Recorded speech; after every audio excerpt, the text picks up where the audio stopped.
একটা মোবাইল কেনার পরে সর্বপ্রথম মোবাইলটার মধ্যে একটা জিমেইল অ্যাকাউন্ট তৈরি করতে হয়। সেই জিমেইল অ্যাকাউন্ট ছাড়া কিন্তু আপনি ইউটিউব ব্যবহার করতে পারবেন না, ফেসবুক অ্যাকাউন্ট খুলতে পারবেন না, এমনকি গুগল প্লে স্টোর থেকে কোনো অ্যাপ্লিকেশন আপনি ব্যবহার করতে পারবেন না ডাউনলোড করে।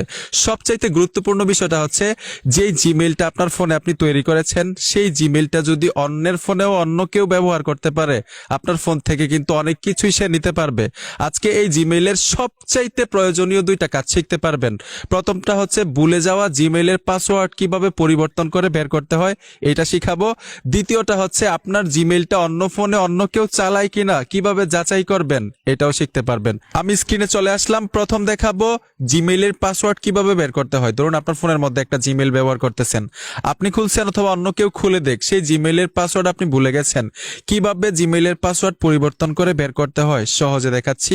এর জন্য কি করতে হবে, আপনার স্মার্টফোন থেকে সোজা গুগল প্লে স্টোরে চলে আসবেন। গুগল প্লে স্টোরে আসার সাথে সাথেই জিমেইলের লোগোটা উপরে দেখতে পাবেন। যদি আপনি একাধিক মানে অনেকগুলো জিমেইল আপনি ব্যবহার করেন, এইখানে ট্যাপ দিলে কিন্তু প্রত্যেকটা জিমেইল দেখতে পাবেন। যেই জিমেইলের পাসওয়ার্ড আপনি বের করতে চান সেই জিমেইলটাই এখানে অ্যাক্টিভ করতে হবে।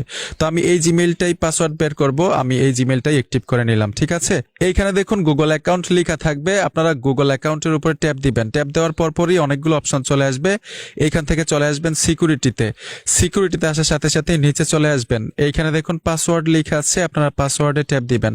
ট্যাপ দেওয়ার সাথে সাথেই কিন্তু এখানে পাসওয়ার্ড দিতে বলবে, যেহেতু আপনি পাসওয়ার্ড ভুলে গেছেন বের করতে চান। এখানে দেখুন ফরগেট পাসওয়ার্ড লেখা আছে, এখানে টাচ করতে হবে। ট্যাপ দেওয়ার সাথে সাথে একটা অপশন চলে আসবে। আপনি যদি এই মাধ্যমে পাসওয়ার্ড বের না করতে পারেন আরেকটা মাধ্যমে যাইতে পারেন। এ দেখুন ট্রাই অ্যানাদার ওয়ে, এইখানে ট্যাপ দিব। ট্যাপ দেওয়ার সাথে সাথেই নতুন একটা মাধ্যম চলে আসবে, আমরা কন্টিনিউতে টাচ করব। এই মাধ্যমে আমরা পাসওয়ার্ড বের করতে চাই। কন্টিনিউতে ট্যাপ দেওয়ার সাথে সাথেই এই দেখুন অ্যাকাউন্ট রিকভার লেখা আছে। নিউ পাসওয়ার্ড দেওয়ার জন্য বলতেছে, এখানে যেই পাসওয়ার্ড দিবেন কনফার্মের জন্য সেম পাসওয়ার্ড আবার দিতে হবে। এখানে যেই পাসওয়ার্ড দিবেন সেই পাসওয়ার্ড কিন্তু পরিবর্তন হয়ে সেট হয়ে যাবে। এই পাসওয়ার্ড আপনি লিখে রাখবেন, আপনার জিমেলের সাথে এই পাসওয়ার্ড এখন সেট হয়ে যাবে। তো আমি এখানে পাসওয়ার্ড দিয়ে দিচ্ছি। আর অবশ্যই 8 সংখ্যার পাসওয়ার্ড দিবেন, একটু হার্ড দিবেন যাতে আপনার এই পাসওয়ার্ড অন্য কেউ না বুঝতে পারে। তো আমি পাসওয়ার্ড দিয়ে দিচ্ছি। তো আমি এখানে 8 সংখ্যার পাসওয়ার্ড দিয়ে দিলাম। দেওয়ার সাথে সাথে এই যে দেখুন চেঞ্জ পাসওয়ার্ড লেখা আছে, আমরা চেঞ্জ পাসওয়ার্ডে ট্যাপ দিব। ট্যাপ দেওয়ার সাথে সাথেই কিন্তু এই জিমেল অ্যাকাউন্টের পাসওয়ার্ড পরিবর্তন হয়ে যাবে। এই যে দেখুন স্পষ্টভাবে লেখা আছে সাকসেসফুল। তারপর হচ্ছে এখানে দেখুন গেট স্টার্ট লেখা থাকবে, গেট স্টার্টে ট্যাপ দিবেন। ট্যাপ দেওয়ার সাথে সাথে একদম নিচে চলে আসবেন।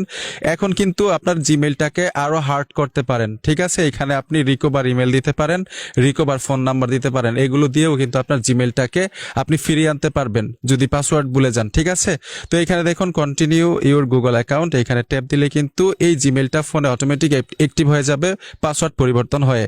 তো এখন আপনাদেরকে দেখাবো আপনার জিমেল মানে আপনার ফোনের মধ্যে যে জিমেলটা আপনি ব্যবহার করেন সেই জিমেলটা অন্য কোনো ফোনে অন্য কেউ ব্যবহার করে কিনা। যদি ব্যবহার করতে পারে তাহলে কিন্তু আপনার ফোন থেকে অনেক কিছু নিতে পারবে, কারণ আমরা একটা জিমেল দিয়ে অনেক ডকুমেন্টস অনেক ফাইল গুগল ড্রাইভের মধ্যে রাখি, ঠিক না? তো এর জন্য কি করতে হবে, ঠিক একইভাবে আপনারা গুগল প্লে স্টোরে চলে আসবেন। আর সেম কাজটা কিন্তু আপনারা জিমেল অ্যাপ্লিকেশনটা দিয়েও করতে পারেন। তো আমরা গুগল প্লে স্টোরে চলে আসব, একইভাবে জিমেলের লোগোতে ট্যাপ দিব উপরে। এখানে দেখুন গুগল অ্যাকাউন্ট লেখা থাকবে, গুগল অ্যাকাউন্টে চলে আসবেন। আসার সাথে সাথেই সিকিউরিটিতে আসতে হবে। সিকিউরিটিতে আসার পরে এখান থেকে নিচে চলে আসবেন। আসার পরে এখানে দেখুন স্পষ্টভাবে লেখা আছে ফাইন্ড এ লাস্ট ডিভাইস। ঠিক আছে, মানে কোন কোন ডিভাইসে আপনার এই জিমেইলটা চলতেছে এখান থেকে জানতে পারবেন। এখানে দেখুন ম্যানেজ অল ডিভাইস লেখা আছে, ম্যানেজ অল ডিভাইসে ট্যাপ দিব। ট্যাপ দেওয়ার সাথে সাথেই এখানে দেখুন আমার ক্ষেত্রে শুধু একটা ডিভাইস দেখাচ্ছে, আমি যেই ফোনটা ব্যবহার করি এই ডিভাইসটাই দেখাচ্ছে। আপনার ক্ষেত্রে এরকম ভাবে যদি অনেকগুলো ডিভাইস দেখায়, অনেকগুলো ফোন দেখায়, আপনি বুঝতে হবে যে আপনার এই জিমেইলটা অন্য ফোনেও চলতেছে। ওনার ফোনটা তো আপনি হাতে নিতে পারবেন না, এইখান থেকেই কিন্তু আপনার জিমেইলটা ওই ফোন থেকে ডিলিট করে দিতে পারবেন। ডিলিট করার সাথে সাথে ঠিক এইভাবে আমি যেইভাবে পরিবর্তন করে দেখাইলাম পাসওয়ার্ড, এরকম ভাবে আপনার জিমেইলের পাসওয়ার্ড পরিবর্তন করে নেবেন। উনি আর পুনরায় আপনার জিমেল ব্যবহার করতে পারবে না।